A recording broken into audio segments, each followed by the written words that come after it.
amigos, eu sou Mônica Pantaroto e eu tô aqui para trazer as dicas da semana do dia 26 de abril ao dia 2 de maio. Primeiramente, antes de falar das cartas, eu gostaria de agradecer o retorno que as pessoas estão me trazendo em relação ao impacto positivo que essas reflexões trazem, porque nada como a gente expandir nossa consciência e conseguir olhar através dos símbolos as dicas daquilo que a gente vai ter que lidar durante as semanas, não é? Vamos começar falando dos arcanos maiores, que é a parte de cima das cartas, e a gente tem na carta do passado a roda da fortuna, que é muito o que a gente está vivendo nesse momento, né? Tudo está mudando muito intensamente, tá tudo revirado, tá tudo girando.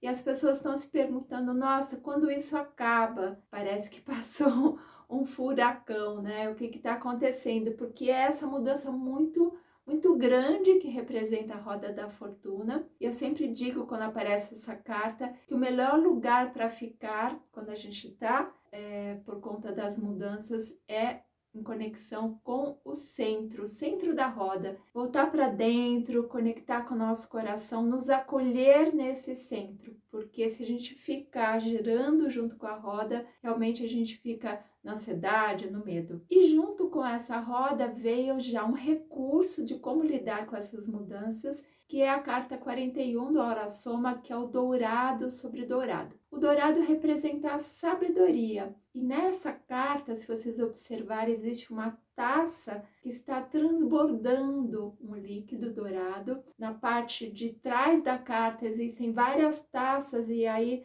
a energia, o líquido cai de uma taça para outra. Então, o que significa isso? É a gente conseguir conectar com esse fluxo da vida, né? Essa sabedoria para lidar com as mudanças, ela está inserida nesse fluxo. Ao invés de retesar, meu Deus, e agora? Recolher a energia, ficar parada na tensão, que gera medo, que gera angústia, é perceber que a mudança faz parte da vida. É lógico que às vezes tem mudanças que são mais visíveis, mais intensas, como agora, mas que ela faz parte, né? As civilizações passaram por esses ciclos de ápice, de decadência, então isso faz parte da transformação evolutiva. Então, quanto mais a gente entrar nessa conexão do fluxo, dessa sabedoria que se a gente ficar mais soltinho, mais leve, né? Assim como a água que ela encontra uma pedra, ao invés de ela ficar reclamando, tem pedra, ela contorna, né? Ela acha um caminho alternativo e a gente está tendo que buscar esses caminhos alternativos nesse momento. E aí a carta que cai no meio é Palas Atena, que representa a justiça e o plano mental. As espadas no tarô representam a mente, como a gente lida com os nossos pensamentos. Se a gente observar, ela tem de um lado da mão dela a balança, que busca o equilíbrio, como a gente pode lidar com essa mente com equilíbrio, e a coruja, que é essa visão que vai além daquilo que está imediato, ela enxerga no escuro, porque muitas vezes a nossa mente ela fica aprisionada, né, no medo, na ansiedade, querendo a coisa de forma muito imediata, e aí perde essa dimensão mais ampla, porque mesmo que a gente esteja passando num momento mais escuro, vamos dizer assim, quando a gente consegue ordenando a nossa mente. Então, nessa carta vocês vão ver que a parte do chão é como um jogo, né, de xadrez, de dama, é todo separado em preto e branco, que são essas dualidades, né, o claro e o escuro, mas de forma ordenada. Então, é o momento de a gente escrever o que está me inquietando, deixa eu organizar, qual que é o meu propósito, o que eu preciso fazer para chegar lá. Então, essa questão de organizar a mente, trazer uma ordem para os meus pensamentos e escrever ajuda muito nesse momento. E a carta que vem de apoio é uma carta que é Coringa, onde não está escrito nada na carta, porque é um tarô de mensagens do Cryon. Então, é aquilo mesmo, o que a gente quer escrever aqui, né? O que a gente quer escrever nesse momento é colocar mesmo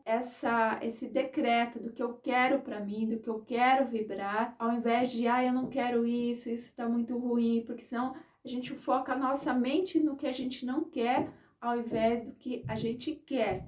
Por isso que apareceu esse branco, essa tela em branco, que é que tipo de pintura, que tipo de escrita eu quero colocar aí, né? Então, essa liberdade da mente de focar no que é preciso. E a carta do futuro aparece ainda com uma apreensão, que é o enforcado, porque o enforcado, na mitologia, ele é o Prometeu. Prometeu significa antecipado, e meteu, que é visão. Então ele tem uma visão antecipada. Então o que acontece? Por conta de tudo que está acontecendo, às vezes a nossa mente, ela está buscando esse entendimento, o que vai acontecer, quantos meses ainda vão ter de pandemia, quando que muda essa situação, a gente fica buscando essa visão antecipada, só que de uma forma inquieta, gastando energia, porque na verdade a gente não tem esse controle, né? O que a gente tem é isso, opa, pera lá, o que não tá dando certo, o que eu preciso fazer para melhorar, porque eu quero chegar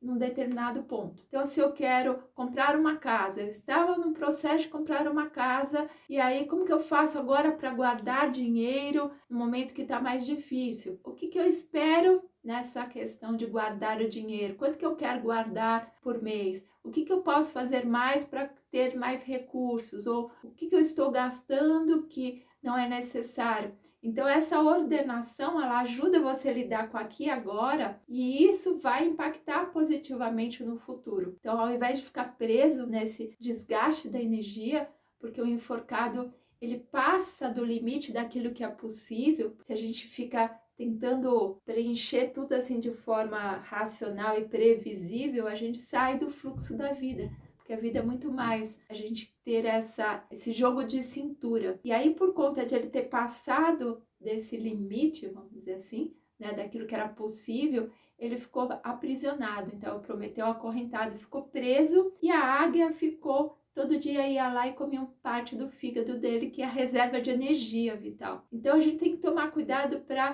parar de ficar gastando essa energia toda tentando prever uma coisa que não dá para prever e sim focar no agora, nesse fluxo, né? Opa, onde está fluindo? O que eu posso fazer para fluir melhor? Então trabalhar a mente a favor, ao invés de ficar caraminholando, ficar gastando energia. Isso não leva a gente a lugar algum, né? E a carta que vem junto com o enforcado de apoio é a carta da integração. Ou seja, como que a gente pode, pensando que eu tenho que trabalhar, esse dinheiro vai ser usado para pagar as despesas, mas eu também quero comprar a casa, tá? Então, o que a gente pode fazer? Na hora que a gente vai organizando mentalmente, a gente, ao invés de negar, eu tenho que pagar as despesas e eu também quero comprar a casa, a gente pode ver de que forma a gente pode integrar essas duas necessidades. Então, vamos dizer que antes eu estava guardando lá R$500, R$1.000, e agora eu estou podendo guardar 200, mas esses 200 faz parte, né, desse projeto, e mesmo que não seja aquilo ideal, eu vou continuar pondo energia nesse projeto, enquanto eu vou dando conta de pagar as minhas contas. Então, às vezes a gente fica buscando uma coisa ideal que não tem mais naquele momento, e na medida que a gente respira e se concilia com a situação, a gente consegue olhar para as necessidades e colocando essa energia do que a gente quer realmente para poder prospectar, evoluir, sem perder de vista, mas parando de brigar, tinha que ser daquela forma. E com certeza, na minha experiência, eu já passei por uma situação lá atrás, onde eu estava com coisas para pagar aqui, que eram muito grandes, e aí eu recebi uma orientação, então começa a criar esse campo, né, de abundância, mesmo que seja pequenininho inicialmente, então a gente alimentar mentalmente, colocar concretamente aquele alimento espiritual, emocional, mental, naquilo que a gente quer. E aí isso vai crescendo, vai ganhando força, e aí a gente pode ter o equilíbrio lá da Palas Athena, conseguir trabalhar as nossas necessidades de forma integrada. Só que para isso a gente tem que parar de brigar, respirar. Respirar é uma coisa importante, porque ela ajuda a gente retomar esse fluxo e encontrar aonde tem a saída, ao invés de ficar batendo lá na pedra. Se vocês gostaram das dicas, Eu peço que continuem compartilhando, porque isso está ajudando muito a gente. Quem ainda não se inscreveu, pode se inscrever aqui embaixo. Lembrando que se você acionar o sininho, você vai recebendo as próximas dicas, né? Você vai sendo notificado. E dê o seu joinha se você gostou, porque isso vai ajudando, né, o YouTube fazer com que a gente apareça para mais pessoas. Então, super obrigada. Estaremos aqui na próxima semana para trazer as novas dicas. Até lá!